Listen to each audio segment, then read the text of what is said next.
Aí ele vai embora. Olha lá. Não vai ficar sozinho, não. Mateus capítulo 11, do 20 ao 27. Os versículos 28 a 30, eles fazem parte desse texto, mas nós vamos deixar ele para a semana que vem, dar uma ênfase maior, né, dos versículos 28 a 30. Então hoje nós vamos do versículo 20 ao 27, que diz assim: Passou então Jesus a increpar as cidades nas quais ele operara numerosos milagres, pelo fato de não se terem arrependido. Ai de ti, Corazim, ai de ti, Betsaida, porque se em Tiro e em Sidom se tivessem operado milagres que em vós se fizeram, há muito elas se teriam arrependido com pano de saco e cinza. E contudo vos digo, no dia do juízo haverá menos rigor para Tiro e Sidom do que para vós outras. Tu, Cafarnaum, elevar-te-ás porventura até o céu, descerás até o inferno, porque se em Sodoma se tivessem operado os milagres que em ti se fizeram, teria ela permanecido até o dia de hoje. Digo-vos, porém, que menos rigor haverá no dia do juízo para com a terra de Sodoma do que para contigo. Por aquele tempo exclamou Jesus: Graças te dou, ó Pai, Senhor do céu e da terra, porque ocultaste estas coisas aos sábios e instruídos e as revelastes aos pequeninos. Sim, ó Pai, porque assim foi do teu agrado. Tudo me foi entregue por meu Pai. Ninguém conhece o Filho senão o Pai, ninguém conhece o Pai senão o Filho e aquele a quem o Filho o quiser revelar. Talvez nós poderíamos dar a ênfase que o texto destaca também aqui sobre o juízo de Deus, e vai ter a sua ênfase, mas aqui na verdade a ênfase maior, apesar de falar do juízo de Deus, a ênfase é na salvação do pecador, é na salvação do homem, que foi exatamente para isto que Jesus Cristo veio a esse mundo, para buscar e salvar o que se havia perdido. Não só hoje, mas a igreja cristã, por muito tempo e em muitos lugares, muitas vezes, tem dado outro foco, tem buscado outros propósitos. Mas a vinda de Jesus, o propósito principal da vida de Jesus é trazer vida eterna, salvação, reconciliação para o homem. E todas as coisas que foram feitas, elas foram feitas com esse propósito de atrair as pessoas, para levar essas pessoas a Cristo Jesus, para conhecer a Cristo Jesus. Então lembra nos versículos anteriores que Jesus mandou os seus discípulos irem para as cidades para anunciar o evangelho. Eles estavam em treinamento, eles estavam numa aula prática, e aí então Jesus, depois que mandou eles, foi atrás deles nas cidades por onde eles passaram. E Jesus passou por estas cidades, ensinando, pregando e efetuando ali muitas curas, muitos sinais e muitas maravilhas, com o propósito de selar, autenticar, mostrar para eles quem de fato ele era, o Cristo, o Filho de Deus, o Salvador do mundo. Foi discutido a questão de João Batista, né, que apesar de João Batista mandar perguntar se era Jesus ou se ele era o Cristo, devia de esperar vir o outro, né? E aí então Jesus fez mais uma série de milagres, ressuscitou inclusive mortos, para que não ficasse dúvida nenhuma de que ele era o Cristo, e o Cristo é o Salvador. Ele veio para salvar. Os milagres eram apenas sinais para que eles pudessem então crer, focar, olhar para Jesus e falar: esse é o Cristo, esse é o Messias, esse é o enviado de Deus para salvar o mundo. Então, na verdade, Jesus ele vai chamar aqui, a palavra é increpar. Jesus chama a atenção. Jesus vai dar aqui, entre aspas, uma dura naquele povo.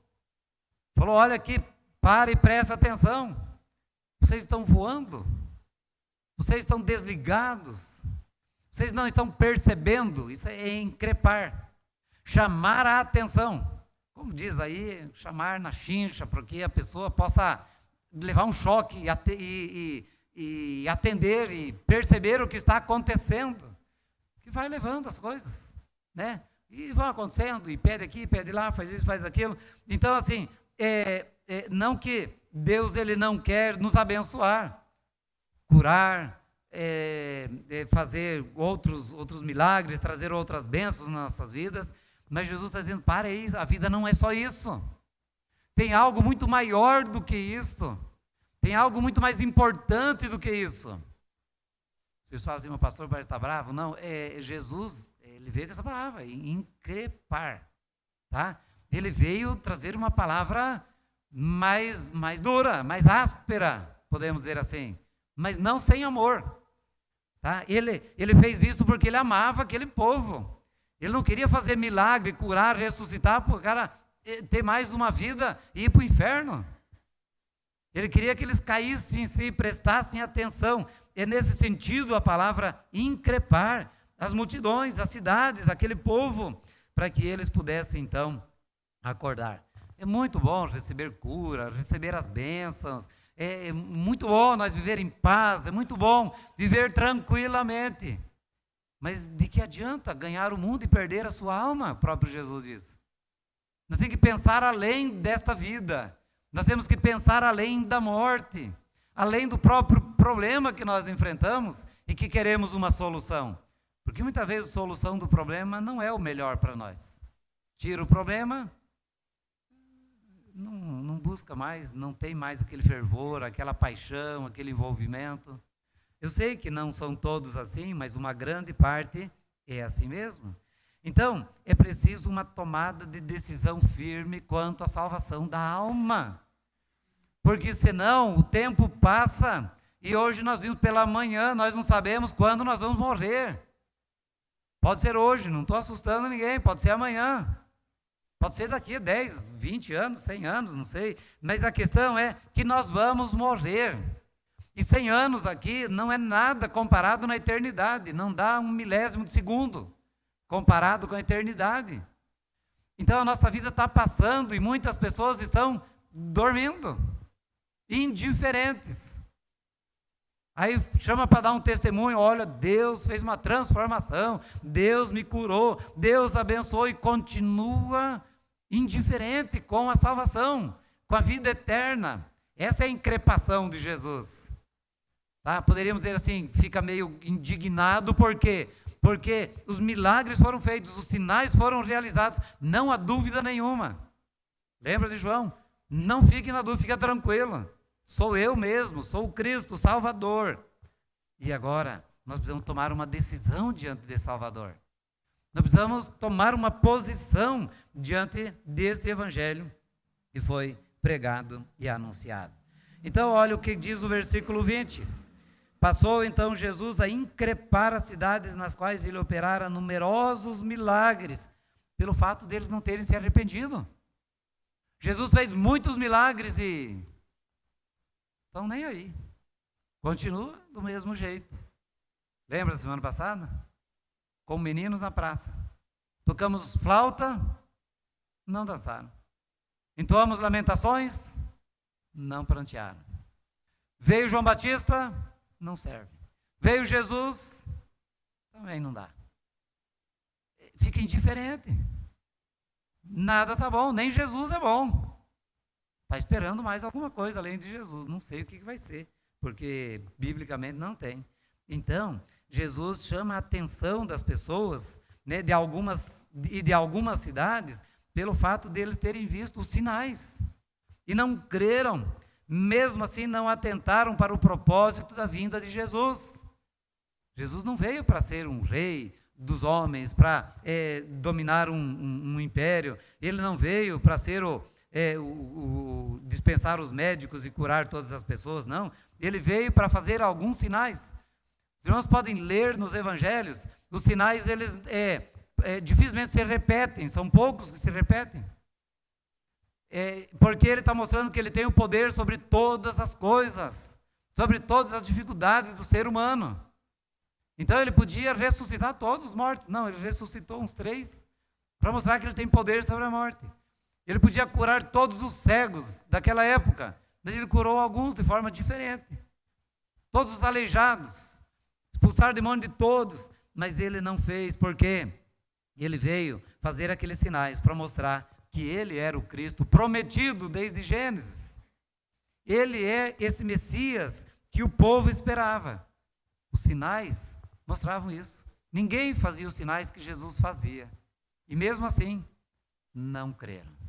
Não é um privilégio da nossa geração esse coração duro, esse coração resistente, né? Eles, se é que é privilégio, também tiveram lá no passado.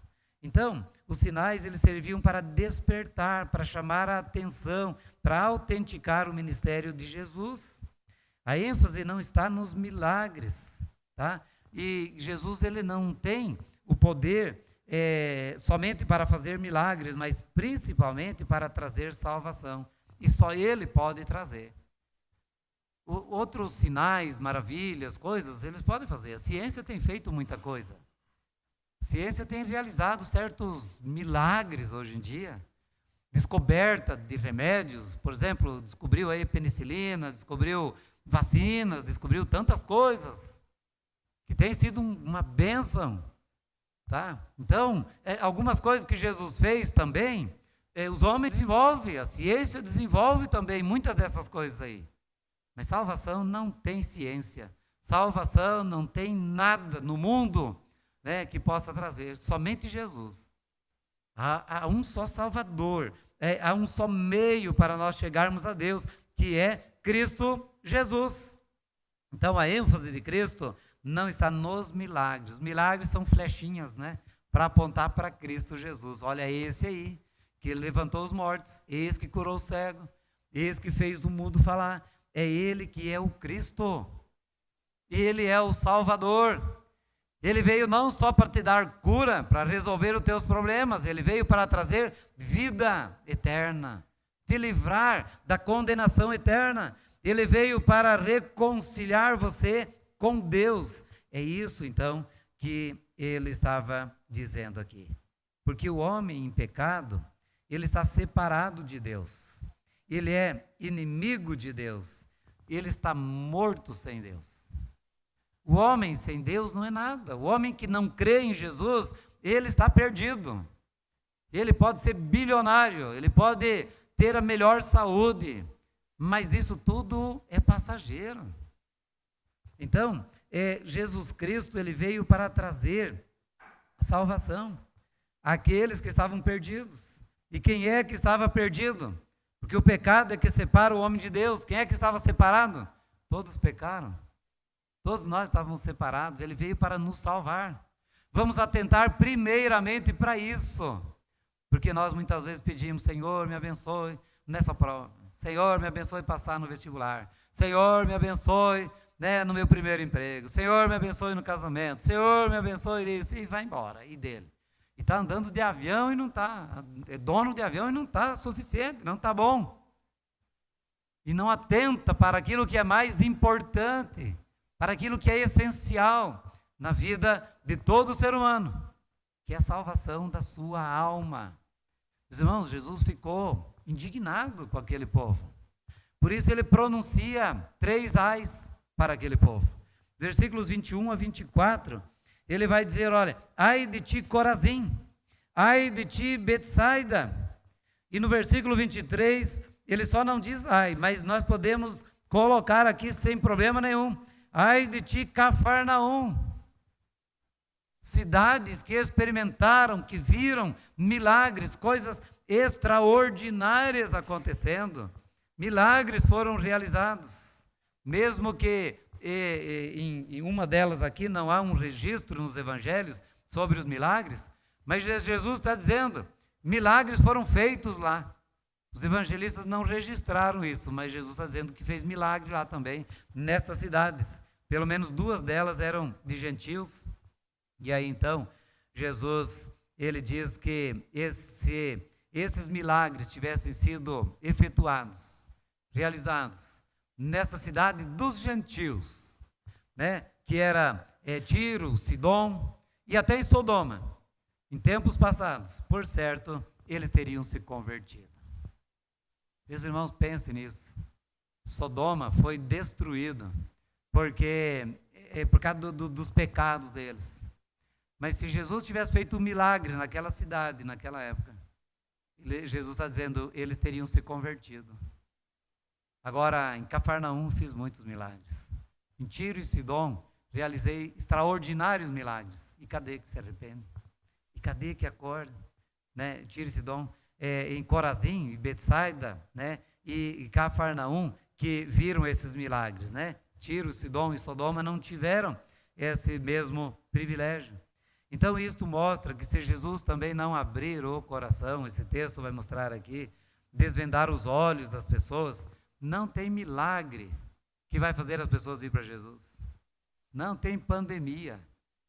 Vocês lembram aí, vocês acham que são da minha época, né, que deu uma pandemia, algum tempo atrás, e as pessoas desesperadas, mandando mensagem, pastor, quando que a igreja vai abrir?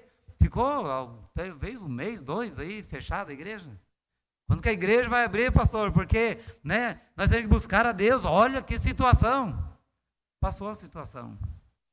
Passou a vontade de ir para a igreja. Passou o fervor de ir para a igreja.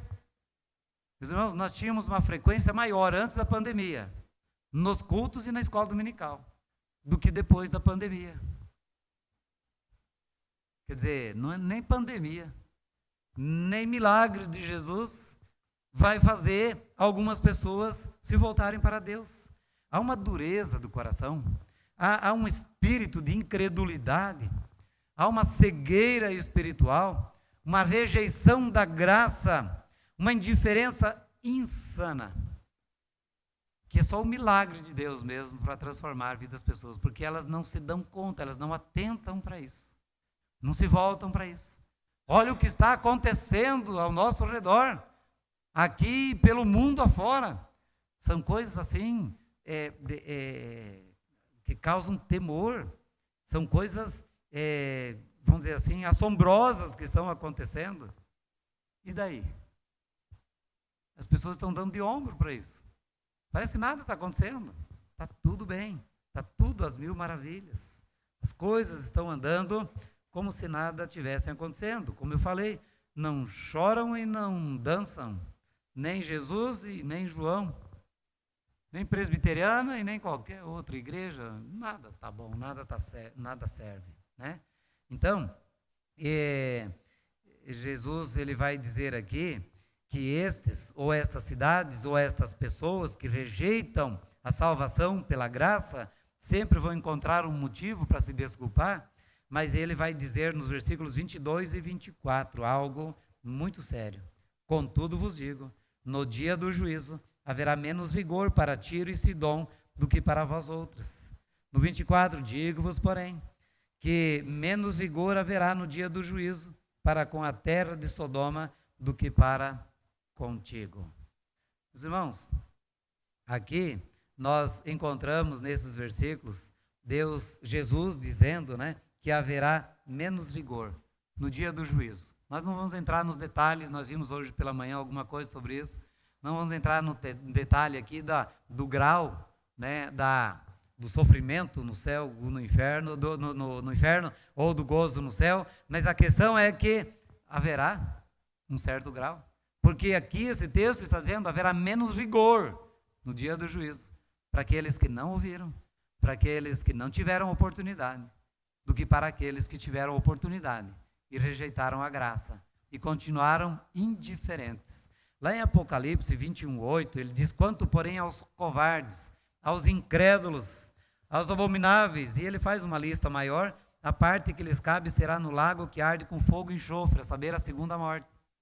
Essa palavra covarde significa indecisos, tá? É aqueles que estão indiferentes, não tomam uma posição, não tomam uma decisão, e vai passando o tempo,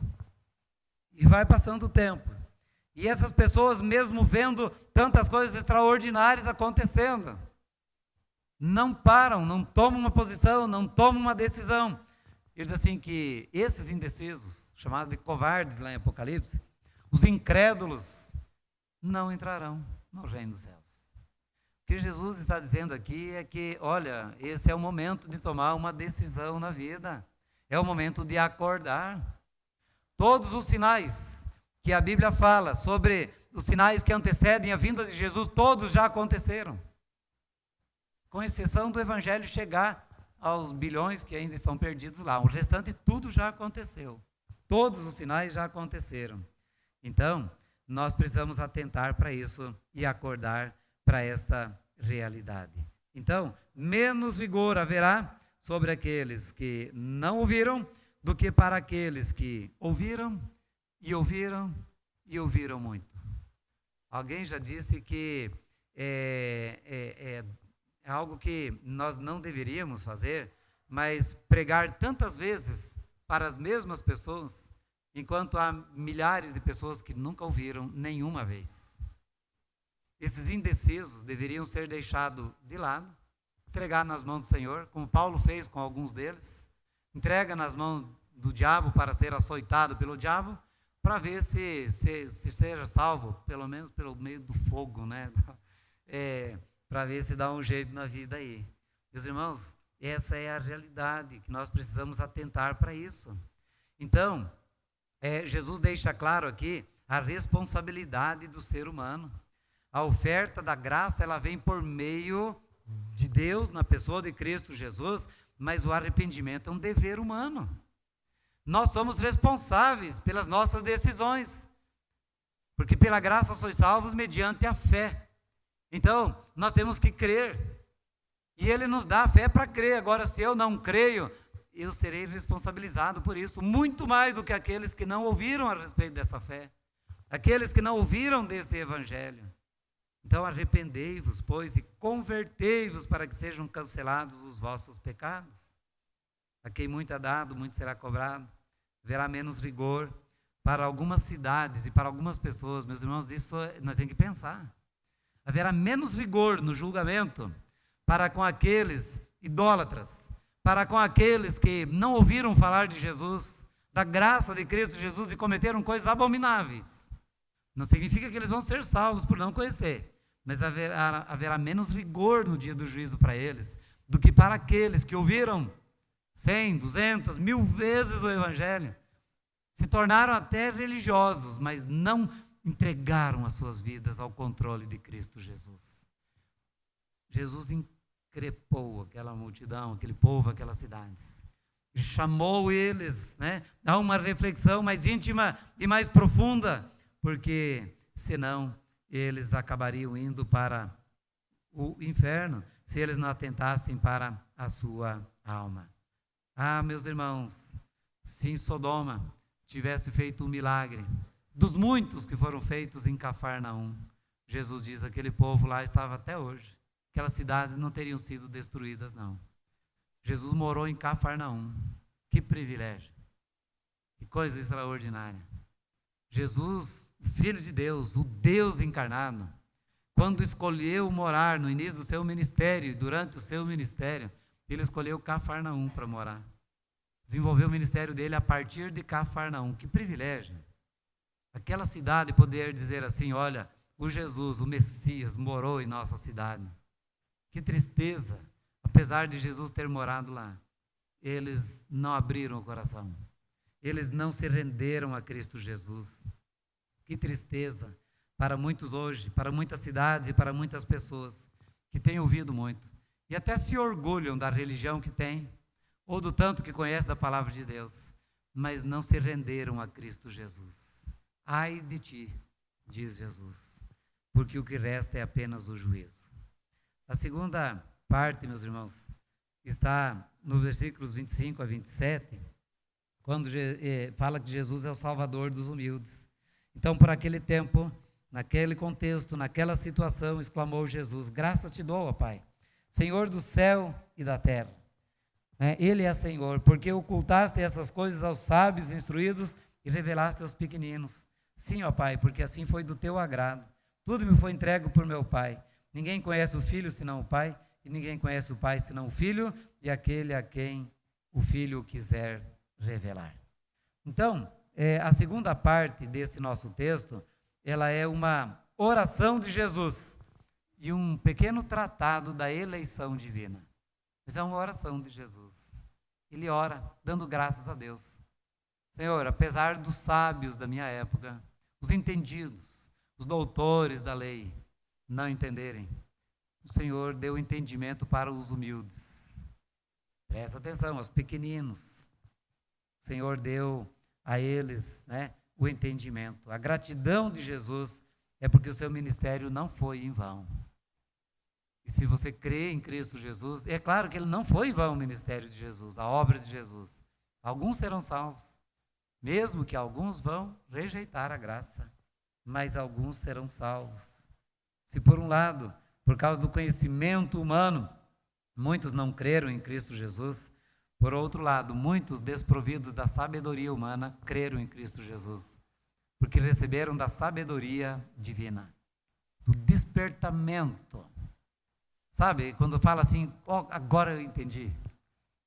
Eles, apesar da humildade, da simplicidade, entenderam.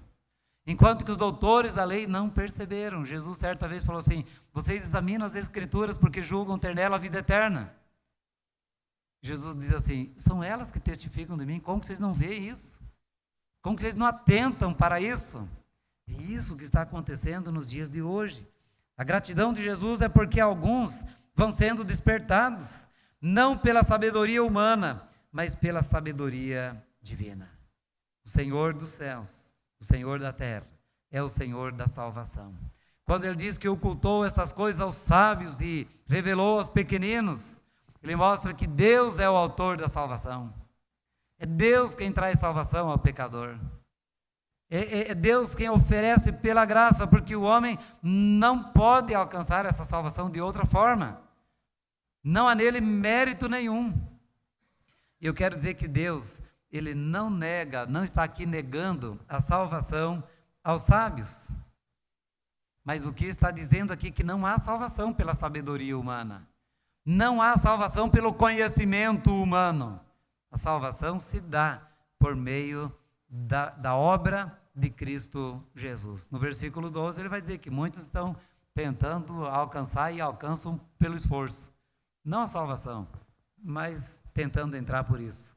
A sabedoria humana é loucura diante de Deus. Não adianta ser humanamente sábio, porém desprovido da sabedoria divina.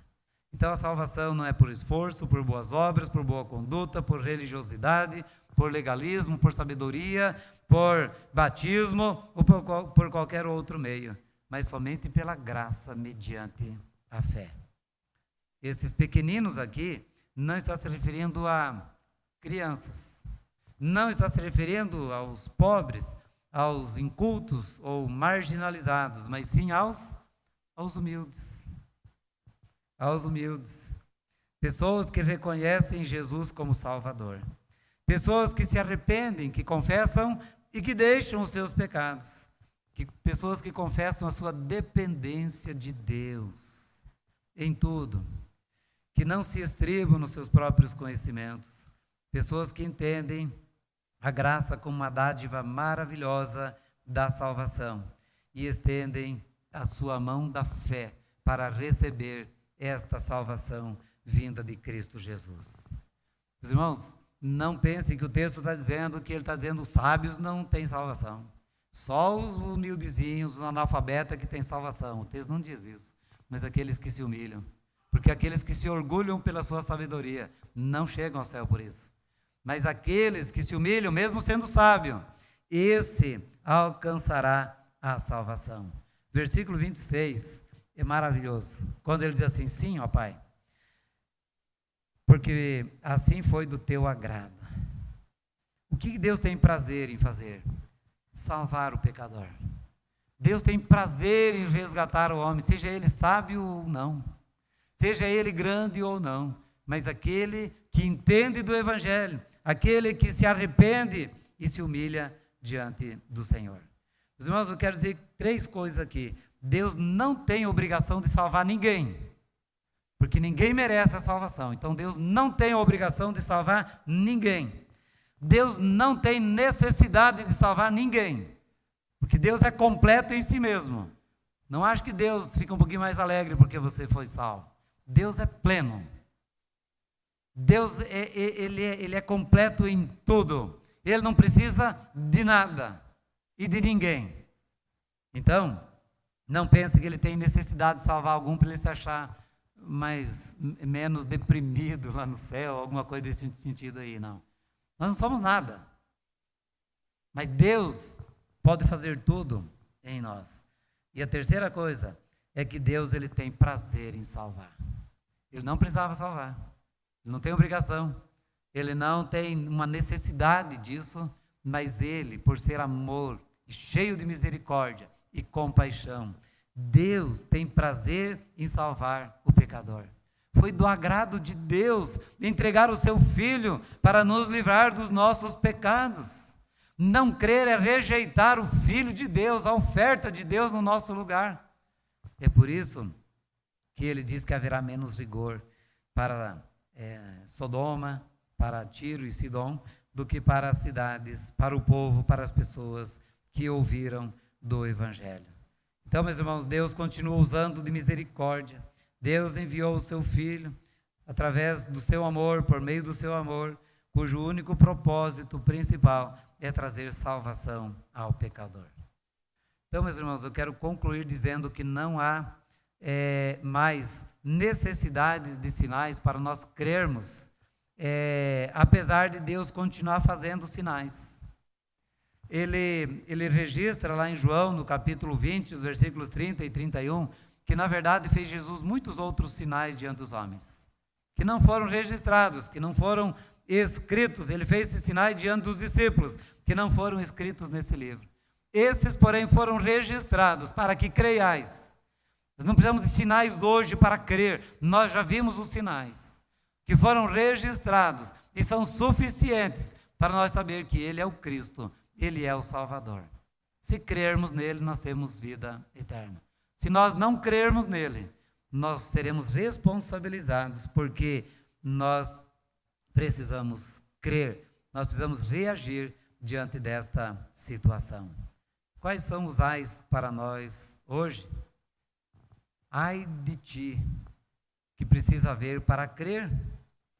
Ai de ti, que mesmo diante das escrituras do Evangelho, simples, claro, perfeito, não abre os seus olhos, não abre o seu coração para Cristo Jesus, não toma uma decisão por Cristo Jesus. Haverá severo juízo para os indecisos, para os incrédulos, para os opositores do Evangelho, para aqueles que rejeitam a graça. Mas haverá salvação para aqueles que humildemente reconhecem os seus pecados, se arrependem, confessam os seus pecados e creem na pessoa bendita de Cristo Jesus como seu Salvador. Só Jesus é o caminho, só Jesus é a verdade, só Jesus é a vida. Ninguém será salvo, ninguém vai a Deus o Pai, ou ninguém conhece o Pai, ninguém é salvo pelo Pai, senão por meio de Cristo Jesus, porque é Ele quem revela o Pai, é Ele quem mostra o Pai para cada um de nós.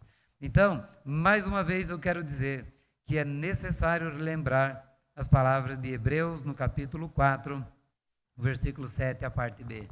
Hoje, se ouvirdes a sua voz, não endureçais o coração, como o povo de Cafarnaum, que via praticamente todo dia Jesus saindo de casa, indo para a beira do mar da Galileia, fazendo milagres, indo para a sinagoga, e não creram. Que você possa, diante dessa palavra, diante do Evangelho, diante de Cristo, abrir o seu coração e crer na pessoa bendita de Cristo Jesus. O que você está esperando que ainda não se arrependeu com pano de saco e cinza, como ele vai dizer aqui, no versículo 21? Que nós estamos esperando ainda para não se arrepender verdadeira e profundamente dos nossos pecados? Você acha que se livrará do juízo de Deus por meio da sabedoria humana, das obras ou qualquer outra coisa? Entrega o teu caminho ao Senhor, confia nele, descansa nele e as demais coisas ele fará. Vamos ficar em pé. Nós vamos cantar o hino 25, o momento 205. É o momento para você refletir um pouco mais sobre a sua vida e entregar a sua vida a Jesus. Eu não vou chamar você para frente, nem para levantar a mão. É uma decisão tua com Cristo, nesta hora. Você não é constrangido a nada, a não ser increpado, colocado contra a parede para tomar a sua decisão. E você pode ou não tomar essa decisão. Deus não vai forçar. Ele estendeu a sua mão, Ele derramou da sua graça. Cabe a cada um de nós pensar e tomar a nossa decisão diante de Cristo Jesus. Vamos puxar.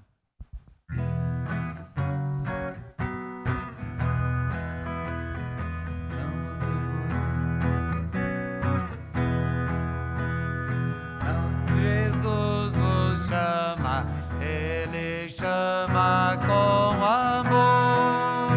Não vos demoreis, Jesus vos ama, Ele acalma a vossa dor. Não vos demoreis, não vos demoreis, vinde sem temor. Quem vos chama é Jesus, que morreu por nós na cruz. Não vos demoreis, perdão alcança quem confia no Senhor. Não vos demoreis, Redentor. Não vos demoreis, vinde sem temor. Quem vos chama é Jesus, que morreu por nós na cruz. Não vos demoreis, Jesus foi morto em lugar do pecador. Não vos demoreis, real conforto quer vos dar o Salvador. Não vos demoreis, não vos demoreis, vinde sem temor. Quem vos chama é Jesus, que morreu por nós na cruz. Senhor nosso Deus e nosso Pai, em nome de Jesus nós queremos agradecer, porque o Senhor um dia nos amou de tal maneira que deu o seu Filho unigênito para morrer naquela cruz em nosso lugar. E esta noite, esta palavra, Senhor Deus, vem para nos chacoalhar, para nos chamar a atenção, ó Deus, para nos chamar a uma reflexão mais profunda, porque muitas vezes nós estamos tão obcecados por sinais, maravilhas, ó Deus, pelo crescimento profissional e as demais coisas da vida, para sermos bem-sucedidos aqui. Mesmo vindo na igreja, vamos esfriando, vamos nos afastando, não vamos nos dando conta de que nós precisamos nos render aos pés da cruz de Cristo Jesus, porque tudo mais vai passar, e permanecerá apenas o que pela fé nós alcançamos na pessoa de Cristo Jesus. Abençoe para que cada um nesta noite, Senhor Deus, possa tomar a sua decisão de entregar a sua vida a Cristo Jesus, o único e suficiente Salvador. Ó Deus, que as demais coisas venham ser acrescentadas na nossa vida, porque há uma promessa do Senhor, mas que nós possamos, ó Deus, ficar inquietos nesta noite, para que nenhum venha dormir sem pensar sobre a salvação eterna, sobre a sua vida eterna, para que possa tomar, ó Deus, a decisão de se render aos pés de Cristo, de não rejeitar a graça de Cristo, mas, ó Deus, recebê-la pela fé, e assim, ó Deus, obter a salvação em Cristo Jesus. Abençoe e guarde a cada um de nós, leve-nos para mais uma semana, debaixo da Tua graça e proteção, e que o Senhor nos livre de todo mal, que o Senhor nos dê, ó Deus, a Tua assistência e o Teu cuidado em todos os momentos da vida. Assim nós oramos em nome do Senhor Jesus. Amém. Que a graça e a paz do nosso Senhor e Salvador Jesus Cristo, que o amor de Deus, o nosso eterno Pai, que a comunhão e as consolações do Espírito Santo de Deus repouse sobre cada um de nós e permaneça sobre cada um de nós, desde agora e para todo sempre. Amém. Os irmãos podem se assentar.